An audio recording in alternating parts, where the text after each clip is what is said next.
Valley Ford Truck. That's quicklane.com/Valley Ford Truck. The Sports Fix is on iHeartRadio. Download the free iHeart app today. Subscribe to the show and get your fix. You love Cleveland, and you already know how much we love Cleveland. You know who else loves Cleveland? GV Art and Design. Everyday fans, you and I wear our pride on our sleeves. Now, you can wear your pride on your chest. GV Art and Design has one of the hottest Cleveland sporting lines. Log on right now to gvartwork.com. Check out all of their fantastic designs. And don't forget, use the sales code FIX10, FIX10, to save 10% on your total purchase. Follow gvartwork.com on Facebook, and remember, GV Art and Design, it's not just a shirt, it's a statement. You're listening to the Sports Fix.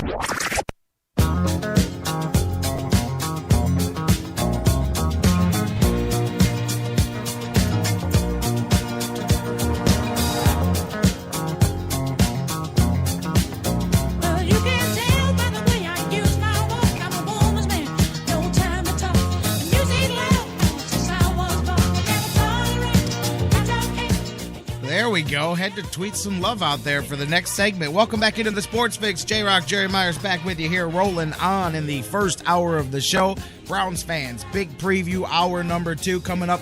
Jeff Gorman from Browns101.com is going to join us with the New Orleans Saints preview. Ryan Ruiz with his 3 dog bones to a Browns victory. And, of course, we're going to talk a little bit about them Browns, too. But we're starting off, you hear it in the background. See, that's undervaluing my boys. They're not just staying alive. They are getting ready to thrive. See, like I told Mike Brandenberry yesterday, I said, you keep talking about the run to come. I'm talking about the run they're in, as with yesterday's doubleheader sweep. And I know, time periods are random throughout the season. It's the whole season that matters. But since August 9th, when we said the Indians need to win 2 out of every 3 the rest of the way, they're 10 games over 500 down that stretch. They've done just that and set themselves up where we're at now. There's no more, next week it's going to be another big series and we're going to hype it up to. Detroit, you opened the second half of the season 3 in a row on the road in Detroit. You do that again, and I know that's a lot to ask. I'm happy if we take 2 out of 3. You go take care of some business here, and it's going to be really, really fun for the next 2 weeks. As it stands now, like we said, Tribes got themselves within 3.5 of the wild card, and technically in the division, even though the standings will tell you 4, because they are 99.9% of the way toward. And I told you guys when it happened, that's going to be big. That is going to be forgotten about, and that game, assuming that they finish it off, is going to loom here. Look at yesterday. Getting ready to go to the phones with Jonathan Knight and talk about this, but Carlos Santana continues to warm up. Just offense. I mean, hey, the tale of 2 seasons with him. He did it in both games yesterday. Corey Kluber, what else can you say? And TJ House, how about him as well? This pitching just gets stronger by the day. Like I said, man, team of destiny. And as this season wraps up, man, I am having a lot of fun watching it. And they've still got to do it. They've still got to go out here this weekend. You go lay an egg against Detroit, the season's over. There's no chance to bounce back. So there is no egg laying allowed. Let's pick up right there. Let's see if Jonathan Knight's laughing at me or with me here as we talk about the team of destiny. Sportswriter extraordinaire Jonathan Knight on the hotline. JK, how you doing this afternoon? Hey, I'm doing good, and clinging to the team of destiny claim you are. I like it. Are you laughing with me or are you laughing at me here? I mean, clearly they do hold a lot of their own fate in their hands here, especially starting tonight.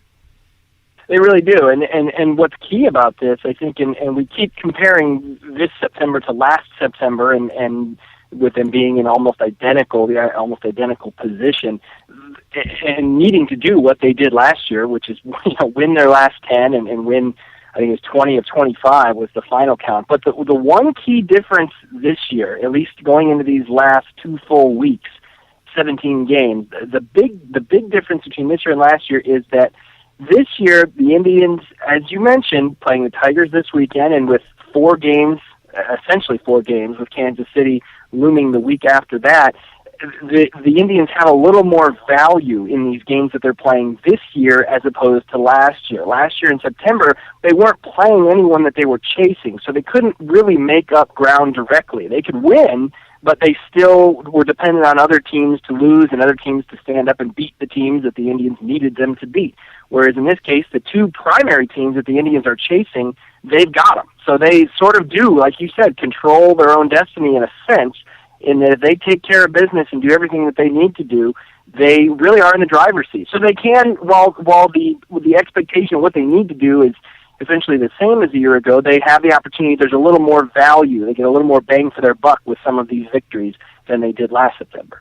I mean, absolutely. Like you said, 4 with Kansas City, you're 4 back. I mean, you have the ability to erase that part of the deficit on your own. You know what I mean? Same thing with Detroit here in the wild card and in the division. You know, you're 3.5 back there with 3 of them looming here this weekend. I mean, there's no more. Like I said, the only difference between this biggest series and the others is there's no more after this. There is no more after this. So exactly, it and that's a double-edged sword. I mean, the good news is you can make up ground quickly when you're playing the teams that you're chasing. The bad news is you can lose a lot of ground very quickly. Yep. So you're right. If they go out there and spit the bit this weekend, lose 2 out of 3, or God forbid get swept, this is over.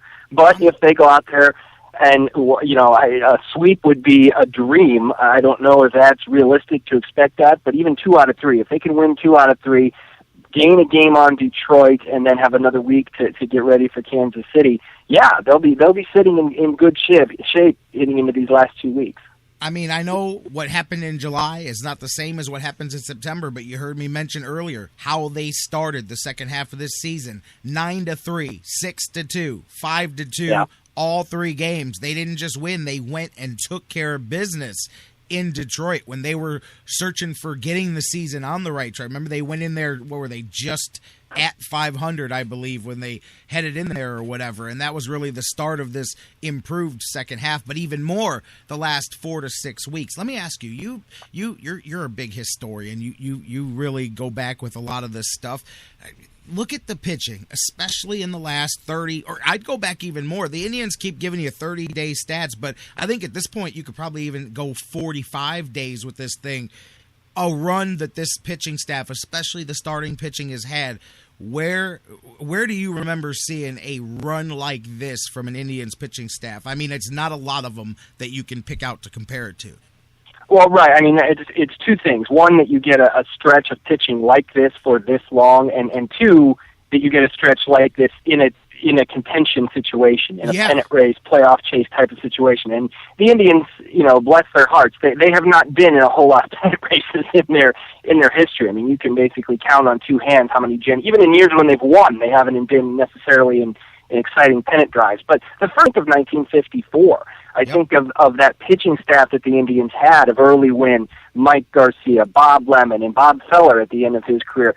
That was their pitching rotation, and you look at really the entire season, but really the second half of that season, much like this season, when they were battling the Yankees, both teams won over 100 games. The Indians wound up winning 111, as all Tribe fans know.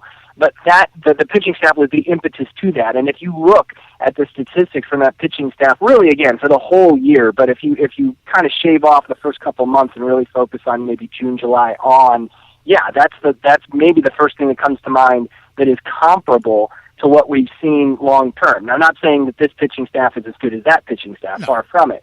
But particularly in today's game and in modern baseball, I mean, to see this type of consistent starting pitching without having a true ace, let's face it. I mean, Corey Kluber's had an ace type of year, but we did. If anyone on this staff going into this year that we thought was going to be an ace and get attention as being a bona fide number 1, he's no longer on this team. That's Justin Masterson. So for this cast of characters, I mean, T.J. House, as you said, Carlos Carrasco, for goodness sake, who would have expected him even 2 months ago to be doing what he's been doing here his last few starts, and then Kluber coming essentially out of the ether and becoming a stud pitcher in 1 year. This has been an amazing story. This has been really fun to watch, this pitching, and any number of things you can point to. Just yesterday with the doubleheader. But the thing that I really look to and really point to, and if you want to circle one maybe emphasis that the Tribe pitching has had, or the reason for their success. You look at yesterday; they played 18 innings, right? They played 2 full games. They walked walks. 1 batter. One walk. Both games, Yeah. unbelievable. I mean, neither starting pitcher for the Indians walked the batter. And you look at that through the line. You look at Kluber, certainly. I mean, you could almost count on your hands how many guys he's walked all year. That's how much control he's had, and you're seeing that now from House. You're seeing that from the other guys. They don't. You have to earn it. You may beat this pitching staff. You may beat the Indians, but you're going to have to earn it. These pitchers, anyway, now that they finally have a solid defense behind them, I think that was something that really haunted them early in the year. The Indians are not beating themselves anymore. They're requiring teams to beat them, and that's no secret. As you said, they're 10 games over 500 since they sort of shored that up.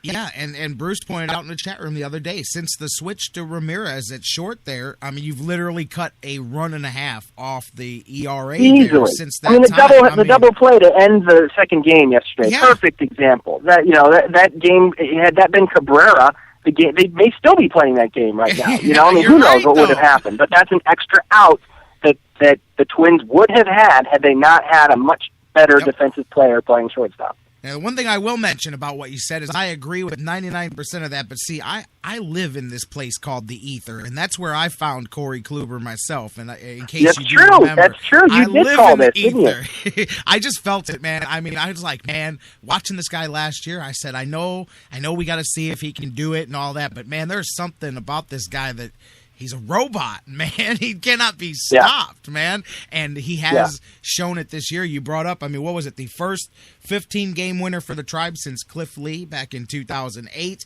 He's third in the American League in wins. Right now, he's got probably 3 starts left on the season. He's at 230 strikeouts for the season.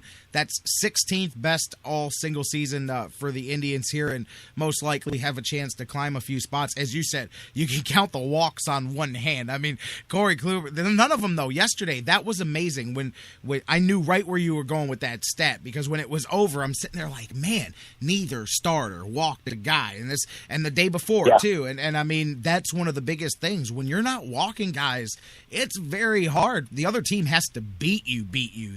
There's no easy wins, like you said, and that's amazing. And when you combine that, I thought yesterday was the perfect encapsulation for why the Indians have a chance to still make the playoffs at the end of this season, because the way both pitchers came through and the re-emergence of Carlos Santana. He kept getting on base, I know, and people say, well, I don't care if my cleanup hitter walks, but at the end of the day, he's closing in on 30 home runs. Who'd have thought in the beginning part of the season that we'd be saying Santana closing in on 30 home runs here, as he hits a home run in each game yesterday. And here's a weird one the Indians sent me. Of course, Michael Brantley doesn't need anybody to toot his horn with what he's done this season, but I love when teams find those slightly awkward stats to give you. Apparently, Michael Brantley is only the 4th player in Indians history with an 18 home run, 91 RBI, 19 stolen base season. You see how they're awkward numbers? You're like, where did that come from? How do you find 18 home runs, 91 RBIs, and 19 stolen bases? But only Joe Carter, Albert Bell, Robbie Alomar have had a season with those bellwether marks there. So, yes, it is. I hope that he rounds that off and he does become the 320 home run, 100 RBI, because that's really what you're looking for. That's what that stat is sort of priming you for. Yes, he's very close, and unless he really kind of struggles here these last few weeks, that he should reach all of those. He should reach those 3 thresholds, and then he will start to really get some attention, not just in Cleveland and with the Indians, but I think across baseball. Like, whoa, look at this guy. I couldn't tell you the last guy. I mean, you'd be going back to Victor Martinez, maybe 2007, 2006, something like that. The last guy who did that, who hit 300 and had 20 homers and 100 RBI. This is exactly what the Indians need. They really need at least one other guy, arguably 2, whether someone on their own roster to emerge into that kind of role. But that's what they need, and that's really, again, what we've seen, and we've talked about this for much of this year, but it's become a very clear point here as the pitching has emerged, thankfully, and sort of balance this out. But the offense, they're winning games that the offense really doesn't deserve to win. We saw that against the White Sox last weekend. I think they scored 7 runs all weekend and managed to sweep. I mean, that's just unheard of. You're not supposed to do that. And there again yesterday, the second game of the doubleheader, they only scored 2 runs against the starting pitcher who had an ERA of 5 something. Like this shouldn't be happening. The offense should be putting up better numbers than they are in most of these cases, but the pitching is bailing them out as much